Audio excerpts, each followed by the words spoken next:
कहते हैं शादी 7 जन्मों का बंधन है, लेकिन क्या हो जब 25 साल का साथ महज चंद लम्हों की हवस की भेंट चढ़ जाए। मध्य प्रदेश की सागर जिले की जनसुनवाई में एक ऐसा फरियादी पहुंचा जिसकी दास्तान सुनकर प्रशासन के भी पसीने छूट गए।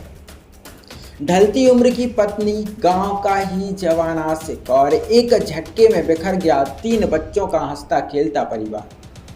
क्या यह सिर्फ एक भागने की कहानी है या फिर रिश्तों की लाश पर लिखा गया कोई गहरा काला सच? शुरू करते हैं सागर के सनसनीखेज वारदात का पोस्टमार्टम। तैयार हो जाइए क्राइम कथा के इस तीखे एपिसोड के लिए।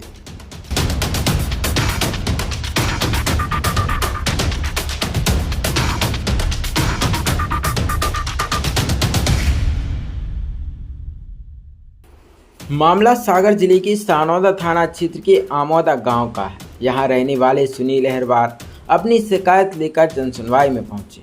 उन्होंने बताया कि उनकी शादी को करीब 25 साल हो चुके हैं और उनके 3 बच्चे भी हैं। सब कुछ ठीक चल रहा था, परिवार सामान्य जिंदगी जी रहा था, लेकिन अचानक उनकी पत्नी दीपा अहरवार गाँव के ही एक युवक पुरुषोत्तम लोधी के साथ घर छोड़कर चली गई। इस घटना के बाद पूरा परिवार टूट गया है। तीनों बच्चे अपनी मां के बिना परेशान और सुनील अकेले सब संभालने की कोशिश कर रहे हैं। उन्होंने पुलिस में शिकायत भी की, लेकिन जब कोई खास कार्रवाई नहीं हुई तो उन्हें जनसुनवाई में आकर मदद मांगनी पड़ी। सबसे बड़ा सवाल, एक मां का अपने बच्चों को छोड़कर जाना लोगों के लिए समझ पाना आसान नहीं है।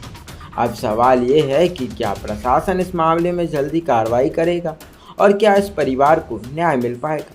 रिश्तों में भरोसा सबसे बड़ा होता है और जब वही टूट जाए तो दर्द बहुत गहरा होता है। क्राइम कथा में आज की कहानी बस इतनी ही, लेकिन सोचिए अगर आपके साथ ऐसा हो जाए तो क्या हो। इस खबर को इतना शेयर करिए कि ये खबर उस पत्नी तक पहुंच जाए। मेरी पत्नी के इलाज में पुरुषोत्तम लोधी ठाकुर भगा ले गया, कोई मालूम पड़ रहा है। और हम अति बीमार से दवाई लेने गए, दवाई लेने आए, घरे आए, उसके बाद कोई मालूम नहीं है। थाने में शिकायत की, कोई नहीं आया। सानुंदा। कब की घटना है? 7 तारीख पिछले महीना में। 1 महीना हो गया, लगभग ज्यादा हो गया। पौने 2 महीना हो गए। वो लड़का कहाँ का है? हमारे यहाँ का है, गाँव का है? गाँव का सामने का है। कौन सा गाँव है? अमोदा।